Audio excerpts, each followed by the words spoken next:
I remember after church every Sunday, I would tell Christy, I'm not who they think I am. They think I'm clamping my eyes shut because I'm having such a meaningful experience, but I'm clamping my eyes shut because I can't find anything. But I took a second to go one layer deeper and to look at the answers to the Christian answers that I had been given all my life. And that was when I realized that this Jesus thing was very, very messy. I was no longer choosing to live according to those. I'm just not a Christian anymore, and it feels really good. Rhett McLaughlin and Link Neal, entertainers and YouTube sensations, hosts of the immensely popular Good Mythical Morning channel and Ear Biscuits podcasts. Abraham Piper, John Piper's son and TikTok sensation.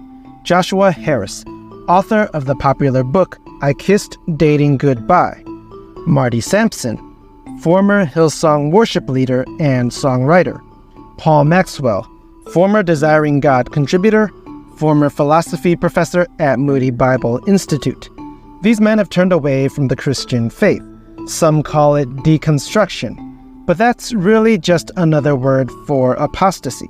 In other words, they're just non-Christians now.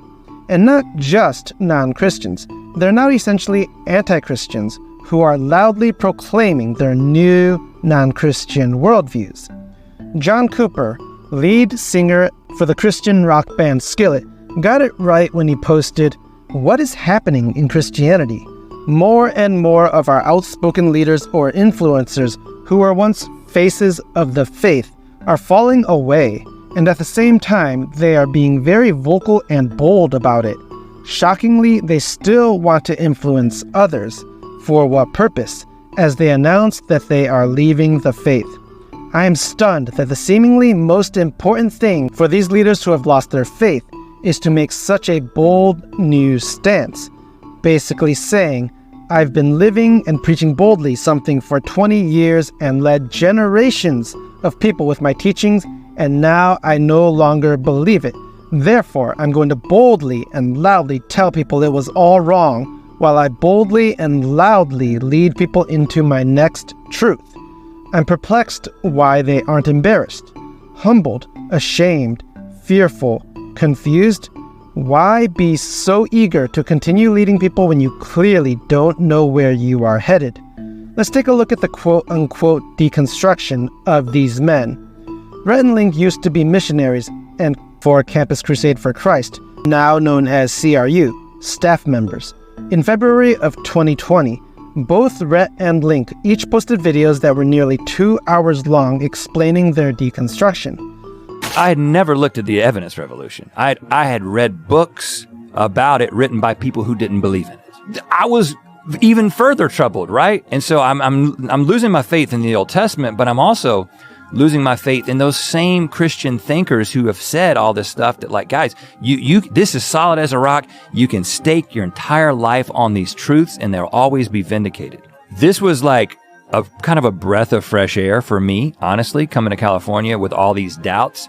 I found these Christians who had these doubts, Christians who saw the Bible differently. But I took a second to go one layer deeper and to look at the answers to the Christian answers that I had been given all my life. And that was when I realized that this Jesus thing was very, very messy. By far, to me personally, the most compelling and seemingly reasonable view was that the Gospels appear to be a mix of religious propaganda as well as actual history. I was creating God in my own image, as opposed to God creating me in his image. I remember after church every Sunday, I would tell Christy, I'm not who they think I am. They think I'm clamping my eyes shut because I'm having such a meaningful experience, but I'm clamping my eyes shut because I can't find anything. I felt fed up with this phony feeling every week, and I felt like it was on me, but I started to question if it was worth it. You just can't know. And I started to feel it was more likely that he didn't actually raise from the dead. Of course, nothing Rhett or Link said are unanswerable questions for Christians. They argue against apologists like Lee Strobel, Josh McDowell, Tim Keller and Ravi Zacharias. But not only are Rhett and Link's arguments not at all conclusive.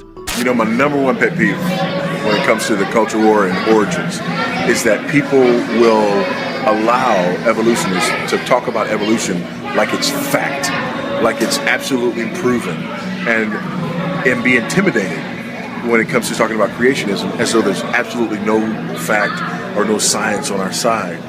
And nothing could be further from the truth.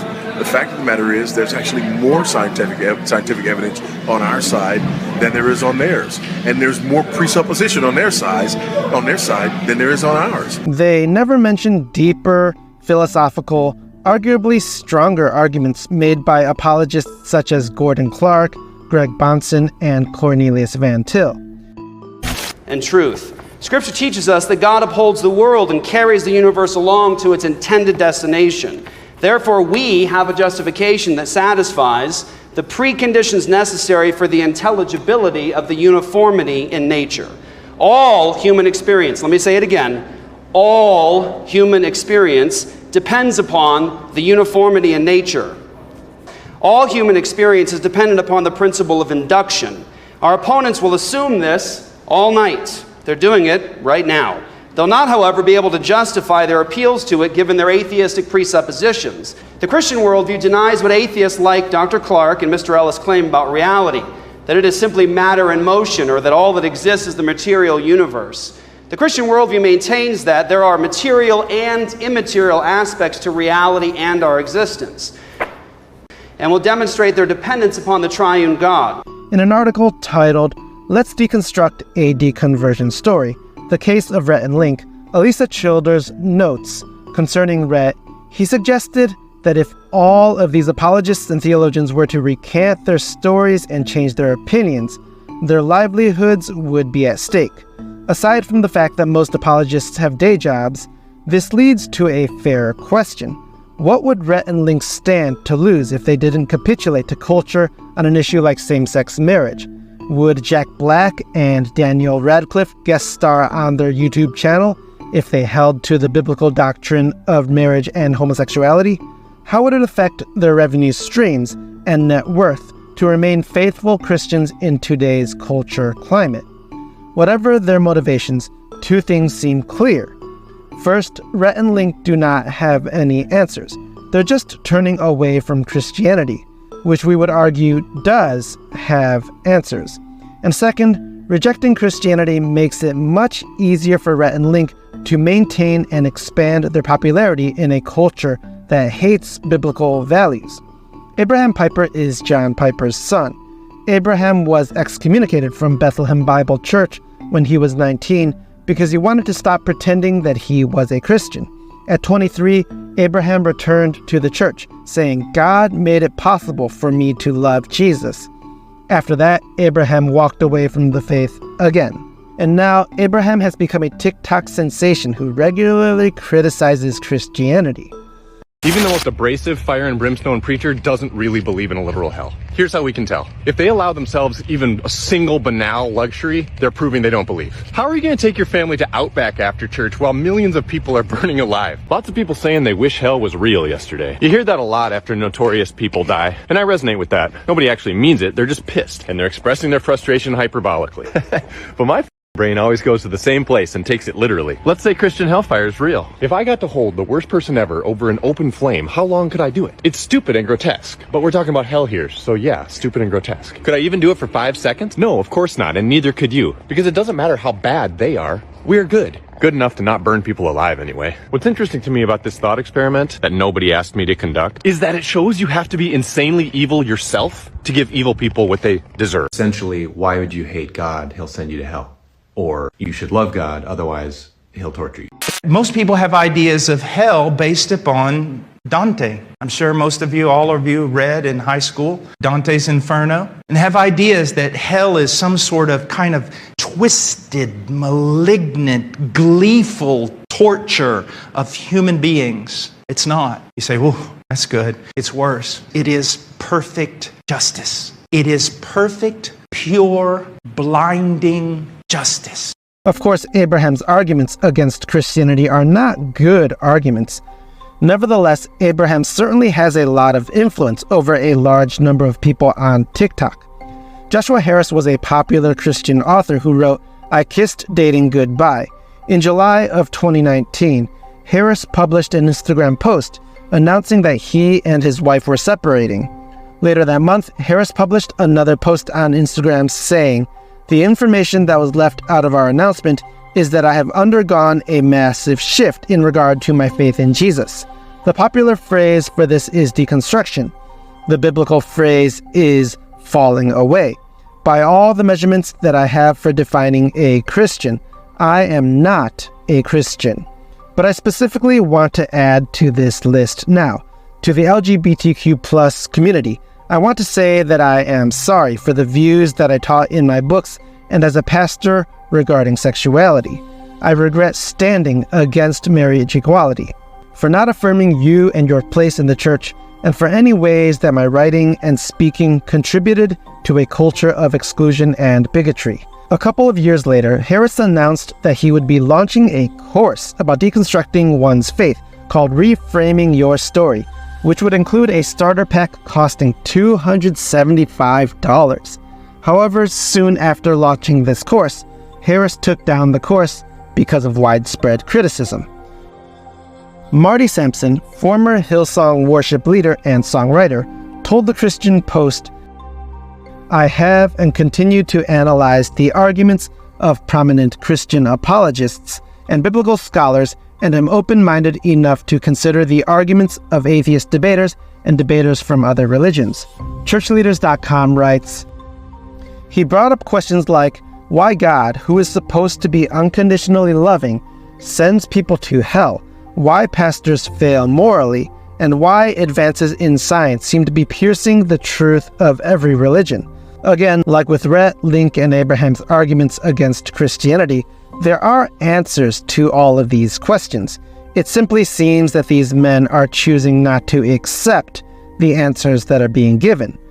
Paul Maxwell used to be a writer for Desiring God, the ministry that John Piper started. In April of 2021, Maxwell announced that he was not a Christian anymore. I think it's important to say that I'm just not a Christian anymore, and it feels really good. And I'm really happy. All of these men will regret their decision to reject Christianity, which does indeed have answers to the questions they ask. Whether people will accept these answers rather than succumb to the pressures and temptations of the world is the real question. This is not about attacks from the outside, but the inside. The much more devastating, the much more subtle, the much more destructive assault on the truth from those who profess to know the truth. We have to battle inside. It's as if we are in a fortress and ready to defend that fortress and its contents from those who would attack from the outside, all the while having to face an insidious eruption of rebellion on the inside, so that we are always fighting on two fronts. Hi, my name is Mike. I'm a deacon, a husband, a father, a software engineer, and an amateur maker of videos. Thank you so much for watching this video.